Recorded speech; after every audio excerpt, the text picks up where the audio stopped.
दिखावे के लिए आखिर कोई किस हद तक जा सकता है? मुंशी प्रेमचंद का क्लासिक उपन्यास गबन इसी एक सवाल की गहराई में उतरता है।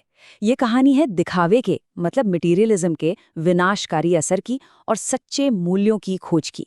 और पता है क्या, ये आज भी उतनी ही सच्ची लगती है। तो चलिए इस दमदार कहानी की दुनिया में उतरते हैं। उपन्यास की शुरुआत ही होती है इस तीखे कटाक्ष से, जो कहानी का मेन थीम तुरंत सामने रख देता है। समाज का दिखावटी दौलत के लिए जुनून। जरा आज के इन्फ्लुएंसर संस्कृति के बारे में सोचिए। प्रेमचंद 1 सदी पहले इसी दिखावे की बात कर रहे थे। ये सिर्फ एक शुरुआती लाइन नहीं है, बल्कि पूरी कहानी की नींव है। तो कहानी की शुरुआत होती है 2 मुख्य किरदारों से और उन सामाजिक दबावों से जो उनके इरादों को तय करते हैं।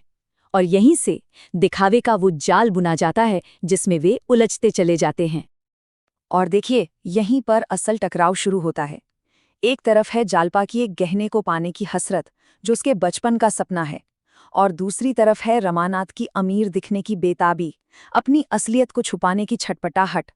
ये तो तबाही का एक पक्का नुस्खा है, और यहीं से उनके दुखद सफर की शुरुआत होती है। और अब देखते हैं कि तबाही का वो नुस्खा आखिर काम कैसे करता है। रमानाथ का पतन रातों रात नहीं होता। ये एक धीमी, दर्दनाक गिरावट है, जहाँ छोटे छोटे धोखे एक ऐसे अपराध में बदल जाते हैं जो सब कुछ बदल देता है। रमानाथ की बर्बादी इन 4 साफ कदमों में होती है। ये अपनी हैसियत के बारे में एक छोटी सी झूठ से शुरू होती है, जो उसे दिखावा बनाए रखने के लिए कर्ज में डुबो देती है। जल्द ही हताशा उसे चोरी की ओर ले जाती है और अंत में वह शर्म से भाग जाता है। ये एक दुखद और बहुत ही जाना पहचाना सिलसिला है। ये दिखाता है कि कैसे एक झूठ का जाल फैलता है जिससे बचना नामुमकिन हो जाता है। ये वो आवाज़ है जो रमानाथ के मन में गूंज रही है जब वो भाग रहा होता है, और ये दिल दहला देने वाली है। इसमें उसकी ज़बरदस्त शर्म और पूरी तरह से बेनकाब हो जाने की भावना झलकती है। उसका नकाब उतर चुका है और वो आईने में दिख रहे इंसान को बर्दाश्त नहीं कर पा रहा है। रमानाथ अपनी परेशानियों से बचने के लिए कलकत्ता भागता है, लेकिन इसके बजाय वो और भी गहरी हताशा में डूब जाता है। यहाँ बड़े शहर की गुमनामी में वो अपने सबसे कमजोर पल में है, जो उसे औपनिवेशिक पुलिस के हेर-फेर का एक आसान शिकार बना देता है। अपनी पहचान छिपाने की कोशिश रमानाथ पर ही भारी पड़ जाती है। वो गिरफ्तार हो जाता है और अधिकारियों के एक नए और कहीं ज्यादा खतरनाक जाल में उलझ जाता है।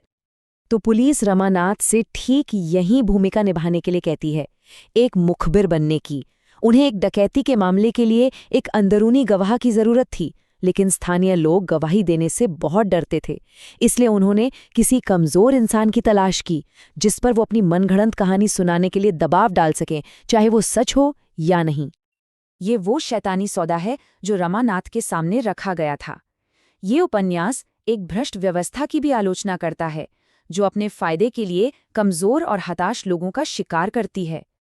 जैसे जैसे रमानाथ और गहरे अंधेरे में डूबता है, कहानी का ध्यान जालपा की ओर जाता है, और यहीं से उपन्यास एक आकर्षक मोड़ लेता है।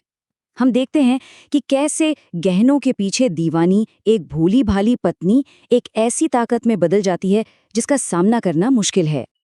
ये सवाल जालपा के लिए एक बहुत बड़ा टर्निंग पॉइंट है। वो दुनिया जिसे वो जानती थी, जो उसके पति के झूठ और उसकी अपनी चाहतों पर बनी थी, वो टूटकर बिखर चुकी है। लेकिन इन्हीं खंडरों से कुछ बहुत ज्यादा मजबूत उभरता है, उसका असली वजूद। जरा इन साहसिक कदमों को देखिए। जालपा अपने गहने बेचती है, दिखावे के लिए नहीं, बल्कि कर्ज चुकाने के लिए। वो अकेले एक अनजान शहर में अपने पति को खोजने निकल पड़ती है। वो अब हालात की शिकार नहीं है, उसने कमान अपने हाथ में ले ली है और अब अपनी कहानी खुद लिख रही है। चलिए अब कहानी के क्लाइमैक्स पर आते हैं, जहां एक भरी अदालत में जालपा की ईमानदारी का सामना सीधे रमानाथ की कायरता से होता है।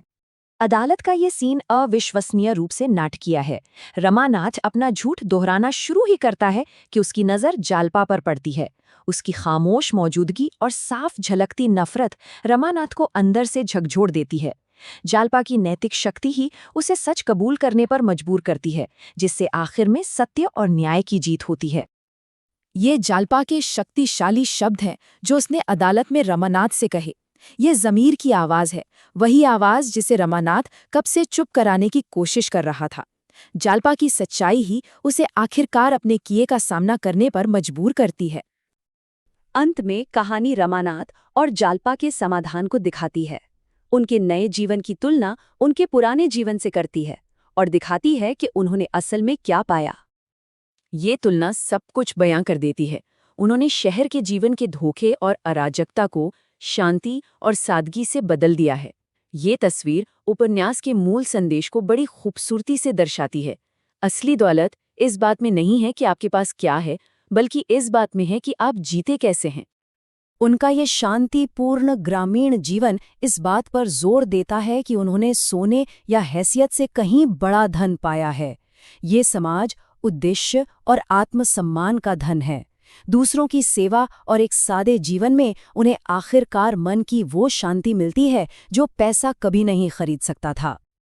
अंत में ये विचारोत्तेजक प्रश्न इस सदी पुराने उपन्यास के विषयों को हमारे आज के जीवन से जोड़ता है और हमें सोचने पर मजबूर करता है कि क्या आज भी हम सब कहीं ना कहीं अपना गबन तो नहीं कर रहे।